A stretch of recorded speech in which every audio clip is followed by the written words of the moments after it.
Hey everyone, let's get real for a second. You know that feeling when you say yes to something you didn't want to do, and as soon as the word yes leaves your lips, you feel that little punch of regret in your gut? Yeah, that's people pleasing, and it's exhausting. Today we're going to talk about how to stop people pleasing without becoming cold or hard or mean.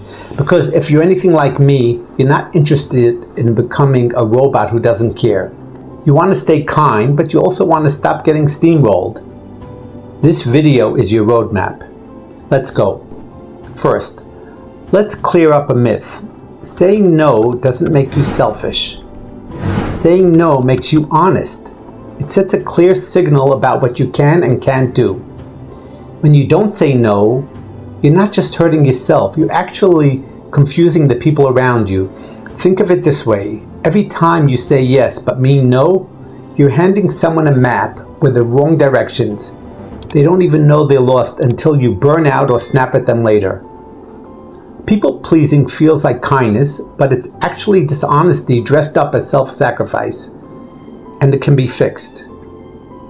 Here's where we start. Step 1. Know your why.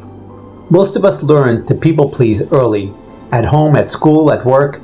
We linked being loved or safe with keeping other people happy.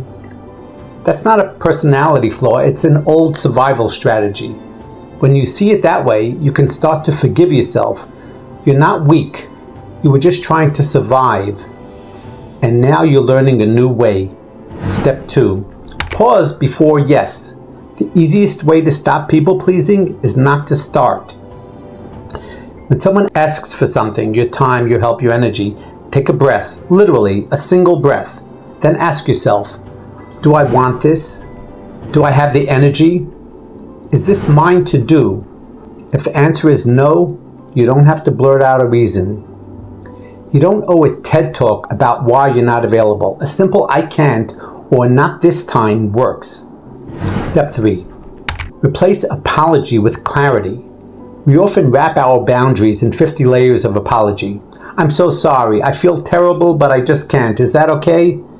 You're signaling that your boundary is negotiable. Try this instead. I won't be able to, but thank you for asking. Full stop. Friendly tone, clear words. People respond better to clarity than to apologies. Step 4. Expect pushback, but don't take it personally. When you start setting boundaries, the people who benefited from your lack of boundaries will test you. That's normal. It's not proof you're wrong. Picture it like this. If a store changes its opening hours, customers will start showing up at the old time for a while. They're not mad at the store, they're just adjusting. Same with boundaries. Give people time to adjust. Step 5. Create a boundary mantra. This can be as simple as, my no makes room for my yes. Repeat it when you feel guilty. It reprograms your brain. Another one I like, boundaries are kind because they're honest. That's the truth. Let's get personal for a minute. Years ago, I said yes to everything. Extra work, late calls, helping friends at all hours. I was running on fumes and secretly resented it. Finally, one day, a mentor said to me, "You're not helping anyone by running yourself into the ground." That landed hard. So I started small, saying no to late night calls, saying no to unpaid favors. It was awkward at first, but guess what? The world didn't end. My relationships actually improved because people knew where they stood. Step 6. Rehearse your no. Literally, practice it out loud. Stand in front of a mirror or say it in the shower. Thanks for thinking of me, but I can't. The more you say it, the easier it feels when it's real. Step 7. Use time buffers. If you're caught off guard, you don't have to answer on the spot. Say, let me get back to you. That gives you space to decide instead of reflexively saying yes. Step 8. Focus on your core values. When you're clear on your values, decisions get easier. If family time is sacred, then declining a work thing isn't selfish, it's alignment. If health is your priority, then skipping an event to rest isn't flaky, it's consistency. Step 9. Build a support network. Tell a friend or mentor that you're practicing boundaries. Ask them to cheer you on. It's easier to change a habit when someone else knows. Step 10. Self-soothe after setting a boundary. This is crucial. Even when you do everything right, you may still feel guilty. That's normal. Don't interpret guilt as proof you're wrong. It's just your nervous system adjusting to a new normal. Take a walk, breathe, listen to music. Remind yourself you're safe. The guilt fades faster each time. Let's pause here and talk about the big fear. If I stop people pleasing, people will leave. Sometimes that's true, but those are the people who only valued you for your compliance. The ones who truly care will stay and adjust. Boundaries act like a sorting tool. They reveal who's with you for you and who's with you for what you provide. That's painful but freeing. Another thing, you're going to make mistakes. You'll overcorrect sometimes, swinging from saying no to everything. That's normal too. Think of it like learning to ride a bike. Wobbly at first, smooth later. Practical tips you can use right now. Put your phone on Do Not Disturb after a certain hour. Block off no meeting times on your calendar. Say no to favors you resent before you agree. Keep your explanations short. One sentence is enough. Each of these small moves adds up. Let's reframe boundaries one more time. They're not about shutting people out.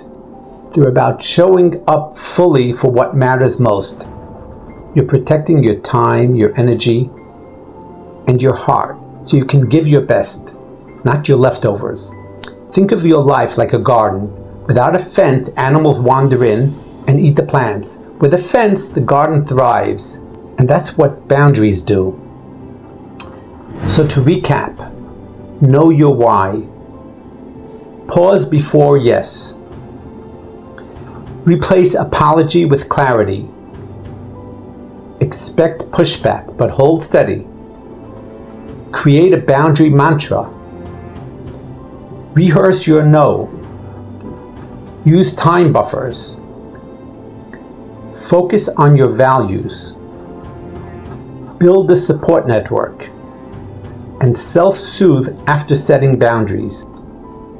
Do these consistently and you'll notice a shift.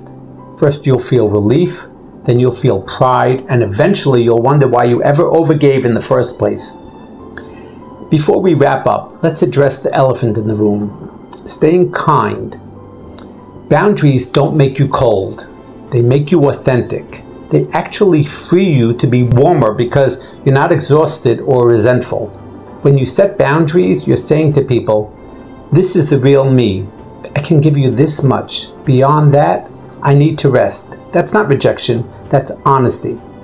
And if someone accuses you of being selfish, take a breath and remind yourself you're modeling healthy behavior. They may even thank you later. That's it for today. If you found this helpful, here's what you can do next.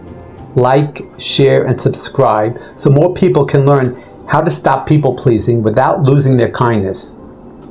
Thanks for spending this time with me. Remember, your time, energy, and heart are precious. Protect them. See you in the next video.